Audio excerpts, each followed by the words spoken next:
Hey YouTubers, how you doing? Okay, well,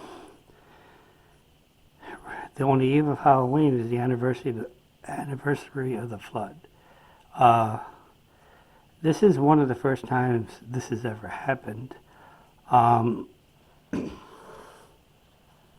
Usually it's sometime in November, and there's been a lot of Halloween dreams and the rapture. Now, some people might step in and say, well, there's been a lot of Christmas dreams and the rapture, and it looked like winter, the trees looked like winter. Well, I know that, but there's been more Halloween dreams than the rapture. Um, so why don't we deal with this? And if we do go into December, which I'm doubting as I look at this war, uh, and another guy, he went to Haggai chapter 2, and he came up with the end of October for a possible rapture. Now, I looked in Haggai chapter 2 also, and I didn't see the same thing that he saw. But then again, I'm not the smartest guy in the room.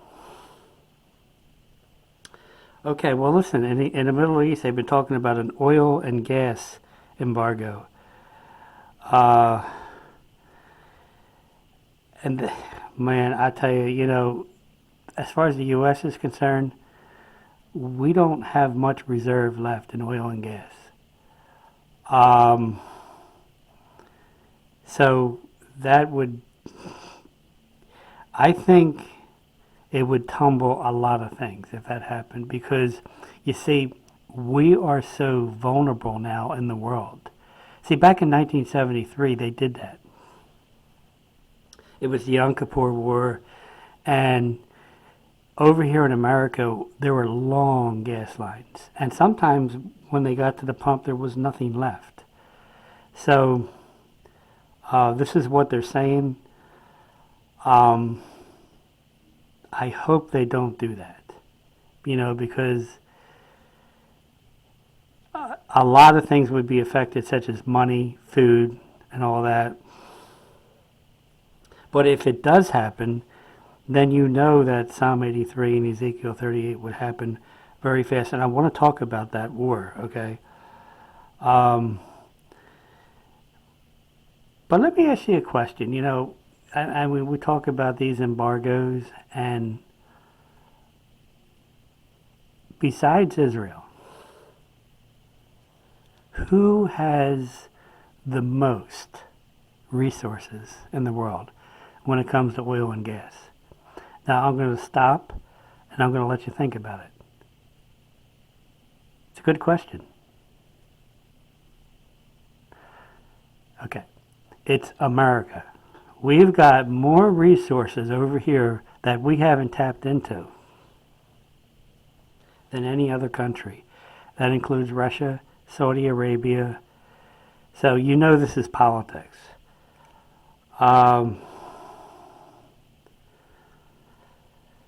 There's a lot of firepower over there in the Middle East right now. I mean, nations are just positioning themselves for war. They're telling each other what they're going to do. I've never seen anything like this, except to say that there's virtually no doubt in my mind that this is Psalm 83 and Ezekiel 38 and 39. I know that the world is putting a lot of backlash on Israel. Don't do anything more to Gaza, which is, by the way, a prophecy in Isaiah chapter 11 that's going to be desolate.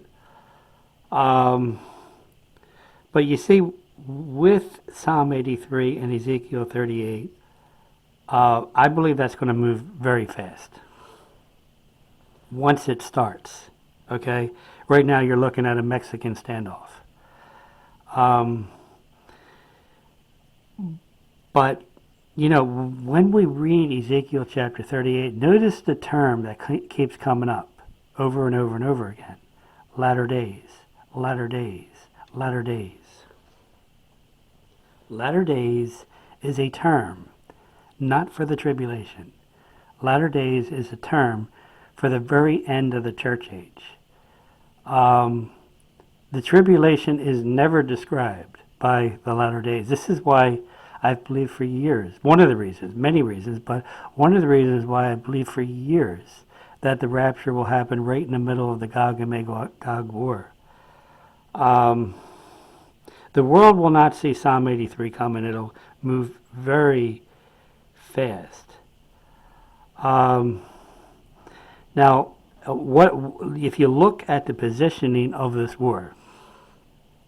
Okay, the U.S. and Israel keep saying over and over and over again, we're very scared of Damascus and Iran. Okay, well, look at the way this war is being positioned. Now, I'm not a theologian, but I did check Psalm 83. Specifically, if Persia is mentioned in Psalm 83, and I cannot find it. Okay, what Iran basically said was, if you do that, we will gather a coalition of countries to march down on Israel.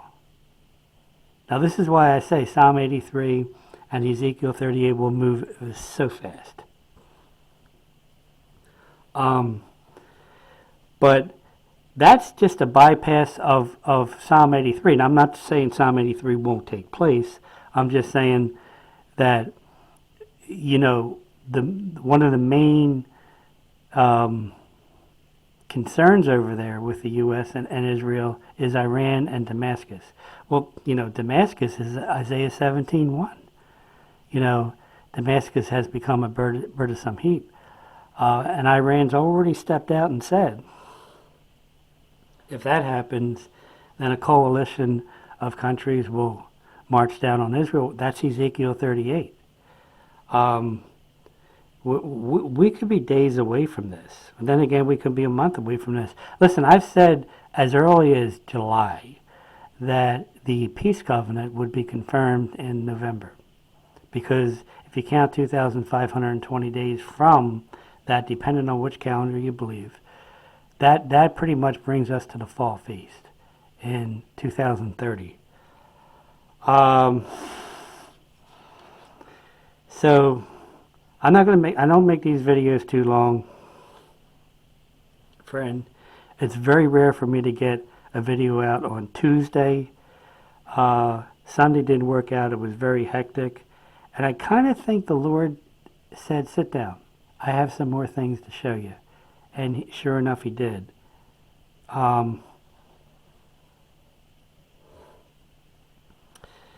So if you don't know the Lord, friend, just accept him into your heart as your personal Savior. And be very sincere about it. You don't want to be left behind in the tribulation. I just had a tribulation dream last week. And the focal point was two young ladies, and they were pretty calm. I was calm. They were pretty calm at the very end of the church age. And I was looking at them. And then the scene changed, and these two ladies were hysterical. And I can only assume that the day the Lord started. Now, I was some kind of an outside observer. I don't know how that worked. I was there, but I wasn't. I can't really explain it, but I was very calm. It tells me that I probably was not in the day of the Lord with these people. The focal point was two ladies, and they were hysterical. They must have increased their anxiety and fear by like 30 times what compared to what I saw as they held themselves at the end of the church age and then right into the day of the Lord. So it was sheer panic, friend. And if you're a believer, just stay steadfast in the Lord. If you don't know how to do it, God will tell you. God will show you how, in your particular circumstance, you can stay very steadfast and loyal and devoted to Jesus Christ. Listen, I was just listening into to TOL, Thinking Out Loud, and what I find remarkable is his testimony on he bought a bowl of ice cream, 2 scoops, and I'm sure he wasn't expecting to pay this much money. I guess it was a fluke or something, and they charged him $7.26. See, these are the kind of clues that I look for. 726 is the number that means harpazo, to snatch out, rapture, It seemed to be an exaggerated number just on ice cream, but look at all these clues that God is given, especially the watchers. Especially, I'm a watcher. I'm a watchman on the wall person. But look at all the clues that God is giving us. It's overwhelming. Like I said, I must have saw the number 1111 about 60 different times. And at the 30th time, like I said, I ruled it out as coincidence. I said, there's no way this could be coincidence, So, all right, friend, I think I said enough. So, God bless you, and keep looking up.